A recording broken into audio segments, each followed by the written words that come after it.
Hello, good afternoon. Uh, this will be the second or the part two of the decision tree analysis I'm talking about. So I have given you the part one already. So this part two is just additional details of how or what is a decision tree analysis. So there's are also some examples for you to be able to understand what is a decision tree analysis, the basic. So again, to recap, what is a decision tree? So a decision tree is a visual representation of choices, consequences, and probabilities and opportunities. And this is a way of breaking down complicated situations down to easier to understand scenario. And if you notice, it's very obvious.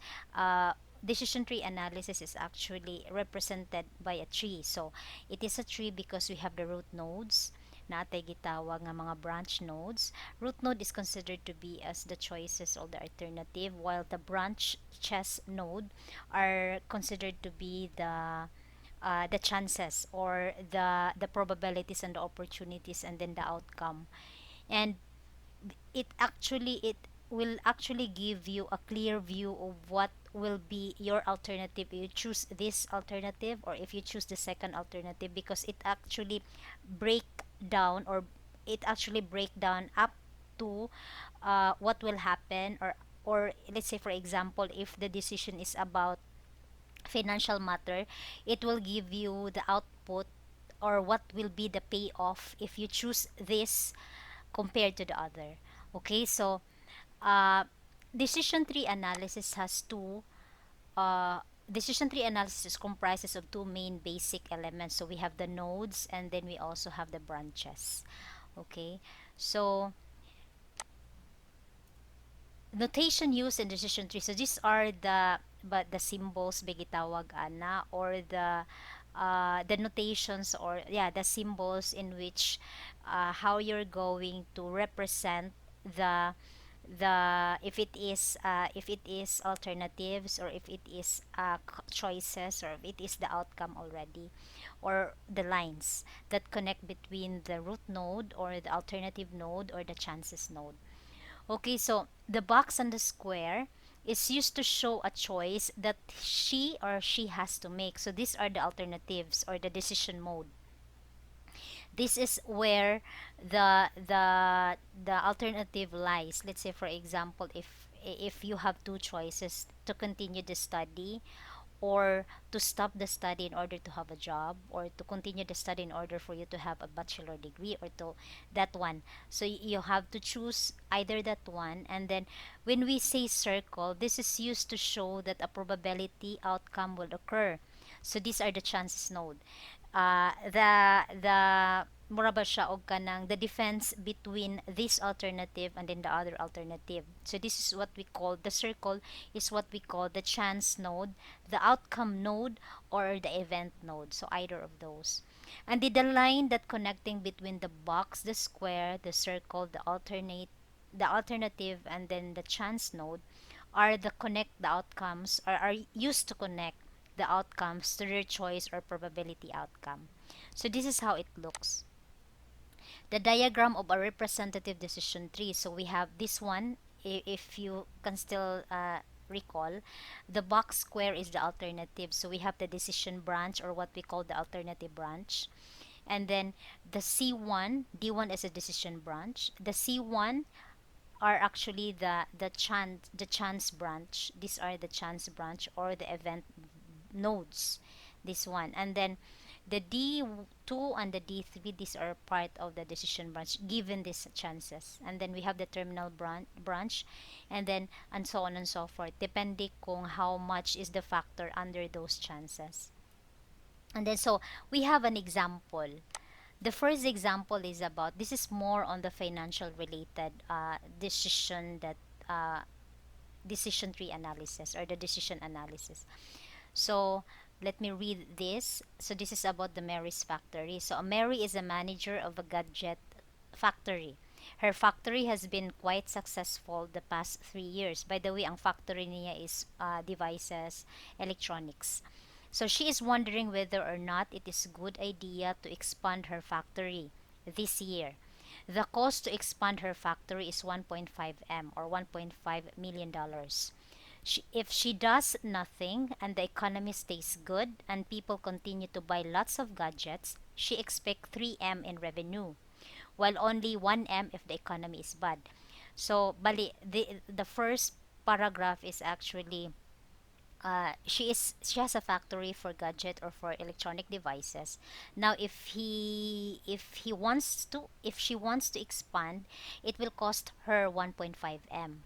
Now if he does nothing at all, wala siya i-expand, stay rigid siya as it is. So if good ang economy, he'll have a revenue of 3M dollars. And then if the economy is not so good, na siya 1M as if the economy is bad. Now if she expands the factory, she expect to receive 6M if economy is good, and 2M if economy is bad. Now if she decided to expand her factory, most likely if good ang economy, 6M ang revenue niya, meaning to say 6M ang iyang maginansya. While if economy is bad, she'll have 2M as the revenue of if she decided to expand her business. Now she assume niya that there is 40% chance of a good economy. So gi-preempt niya, gi-foresee niya that there is a 40% chance of a good economy in the coming years, while 60 chance of bad economy if things will not work out as it good economy will kanang good economy if we were talking about good economy. So what we need to do here so that Mary can understand, or so that Mary can weigh if she wants, or if she wants to expand his business, or if she wants to stay as it is. So a she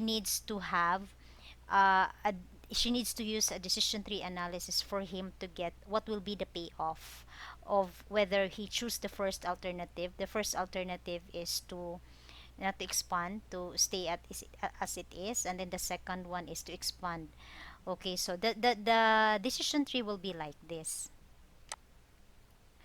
Decision tree example. So this one is the alternative node, or what we call decision node. The decision is to expand the factory and it will cost her 1.5 M. Don't expand the factory and it will cost 0 because it will just stay as it is. Now for the chances node or the event node is that, di ba ni ana man siya nga kanang 40% chance of good economy, and then profit if he expand is 6M. So all of these value are coming from the paragraph, or the problem stated in the previous what we call this slide.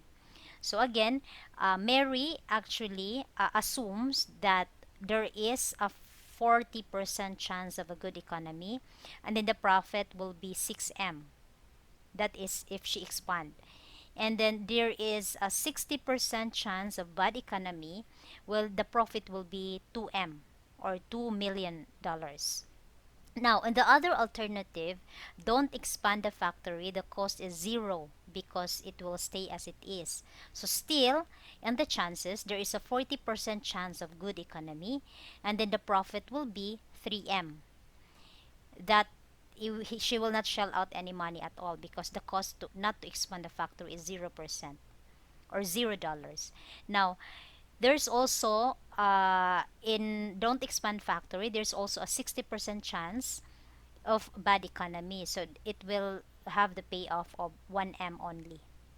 Now, if we're going to compute the net percentage value, so for you to be able to know what the net percentage value, so this is the net present value divided by percentage. So the idea behind the NPV, or to solve the NPV or the payoff, is to project all of the future cash flows and outflows associated with an investment. So because she needs to invest 1.5 M if she decided to expand, and then discount of all those future cash flow to the present day and then add them together. So for us to be able to get the for us to be able to para makita nato ang equation, this will be the equation. So the equation will be like this.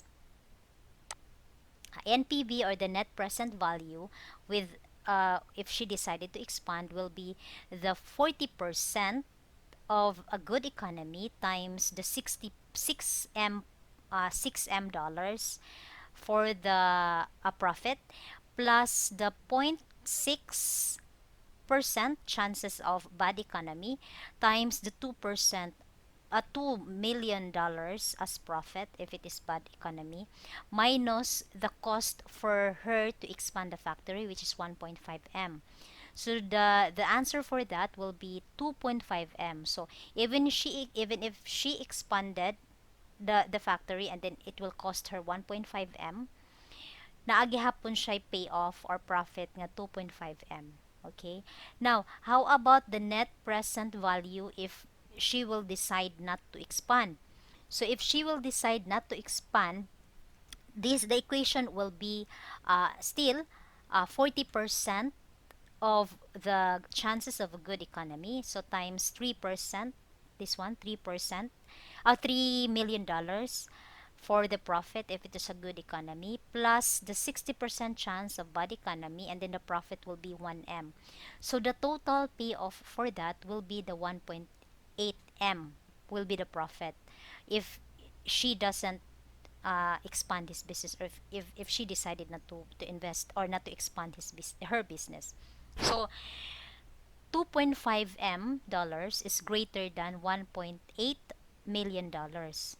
So by using the decision tree example, by using the decision tree analysis, Mary could actually envision or could actually see what will the best option. So I guess this will also help her decide which of the alternative is best when it comes to profit and when it comes to payoff. So therefore, according ani siya nga decision tree analysis, therefore you should expand the factory as advised to Mary. Okay? And then we also have one example. So wala na ni siya gi-table type na ni siya, wala na ni siya gi kanang sentence or gi-paragraph nga type. So this is about stocks, mutual funds, bonds, and probability. So naanatay mga values diri. If it is growing, naatay 70, 53 for the mutual fund, bonds 20, and 0.4 for the probability.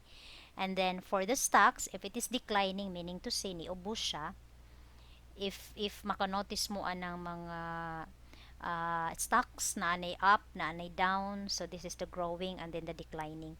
Okay, so negative 13 for the declining if mo-decline ang stocks. And then we also have the mutual fund, minus 5. Bonds is 20, probability is 0.6. So let me give you just a kuan lang, a background for this.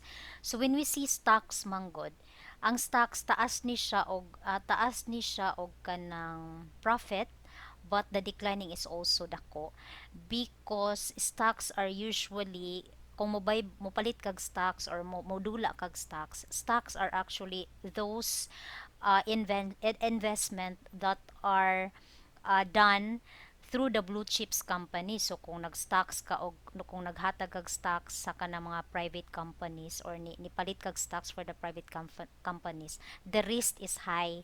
So taas siya grow, pero if ever manggali mo ubos siya, ubos po siya kaayo. That's why stocks are more in a long term. So stocks are those investment that are bought or that are buy sa mga blue chips company. We have private companies, we have mga San Miguel, we have Google, we have PLDT, those kanang mga private companies. While the mutual funds is average or balance. So we have 53 for the growing, declining is minus 5. So in between siya, because mutual funds are actually half of the investment are on the blue chips company, meaning to say katong mga private companies that has a high risk of pwede siya naog kaayo or pwede siya mosaka kaayo. So half of that are actually on the high risk nga mga companies, and then half of those are actually on the government nga kanang mga companies. Let's say we have SSS, GSIS, Pag-ibig, PhilHealth. So ang risk niya is actually not minimal, but on the kanang murag medial, mura siya naa siya sa tunga. So that is not too risky, dili po siya too conservative. So that is a mutual fund. That's why that is the growing and the declining values. Kung moingit bonds, this is the most safest way for you to invest. So natay 20 for the growing, declining is 20 because bonds, those investment are done or gipalit na to nga mga investment are government companies, which is has a kuan siya kanang conservative type of investment because of course kanang mga government companies dili man gid na siya totally dayon ma-bankrupt because supported man siya sa government. So bonds is ang grow niya dili pud nga nakataas because this is most conservative. Ang declining pud niya di pud kay siya ubos. Pero ang imuhang profit ani is minimal lang pod because this is the most conservative way of investing. And then the probability which is given already, the 0.4, the 40% and then the 60%. So this is how it goes. So mao na ni siya. So we have the stocks. You have three alternative asa ka mo invest. So pwede ka mo invest. This is the alternative or this is the decision node. So na kay tulo ka alternatives or the decisions that you have to make. Invest in stock, invest in mutual fund, or invest in bonds. And then we have the growing. Ang growing is we have gihatag na nato diri si 0.4, declining is 0.6, growing is 0.6 for the MF, and then declining is 0.6. Bonds is actually the same because the growing and declining is the same, so 20. So wala siya kanang neutral siya. Wala siya effect or if it is growing or declining because it has the same value. Okay, so ang payoff ani, all you need to do is to solve. So si payoff ani, if it is growing for the stocks, we have 70. So 70. If it is declining, we have negative 13. If it is growing, we have 53 for the 40% for the growing. And then si declining for the mutual fund, we have negative 5.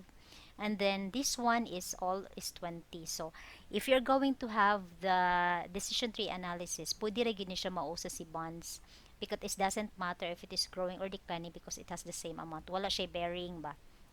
So this will be the if you want to calculate expected values because this problem ang good is for you to choose which of the three type of investment ang imong gusto ka mo invest. So mao na ni siya. So for the bonds, we just put it into a 20 since it has the same growing and declining.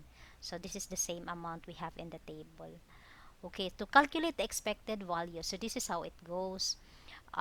For the stocks, and so same with the other type of investment, the what you need to do to get the investment value or investment value for the stocks, EV is the investment value for the stocks. All you need to do is to uh, times or multiply the 40% probability times the 70% payoff times the percentage probability for the declining 0.6 and then the negative 13 for the payoff, then it will give you 20.2 payoff or 20.2 nga value for the kuan investment. And same with the others. So 0.4 for the probability for the mutual fund and then 53 for the payoff. Same with the 60% for the probability for declining and then we have negative 5. So it will give you, it will arrive to 18.2 and then 20 for the bonds. So this is how it goes. So there is a chance node. If you're going to choose stocks, na siya 20.2. So if you're going to choose MF or the mutual fund, natay 18.2. So si bonds, of course, because it is 20, ana. So here for the decision tree analysis nga kanang result, this will give you ang stocks ang pinakataas. So 20.2. So the maximum payoff ang makuha nimo out of the three types of investment will give you this amount. So for the stock, we have 20.2. For the MF or the mutual fund, we have 18.2. And then the bonds will be 20. So if you want to have a higher return of your investment, you may choose the stocks 20.2. If you want to get the average only, you may choose the mutual fund. And then if you want to have steady lang or conservative investment, we have the bonds the 20. So somehow a decision tree analysis, this according to this decision tree analysis, it is wise, or it is better for you to invest in stocks because of its high probability of kanang profit. So by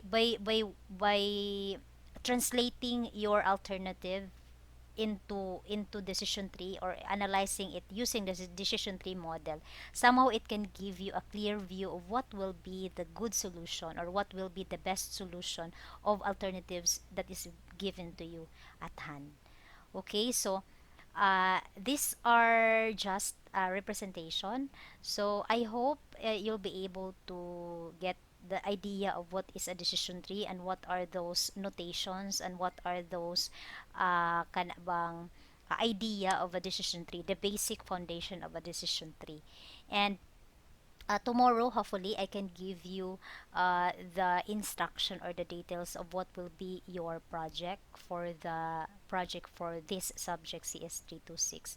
Then, if in case you have any problems, or problems understanding, or confusion as we are explaining this the decision tree analysis, please don't hesitate to inform me or message me in the chat box. And thank you so much for watching. And then just let me know if there are any confusions, or please don't hesitate to message me in case you have difficulty in understanding. Thank you, and have a great afternoon.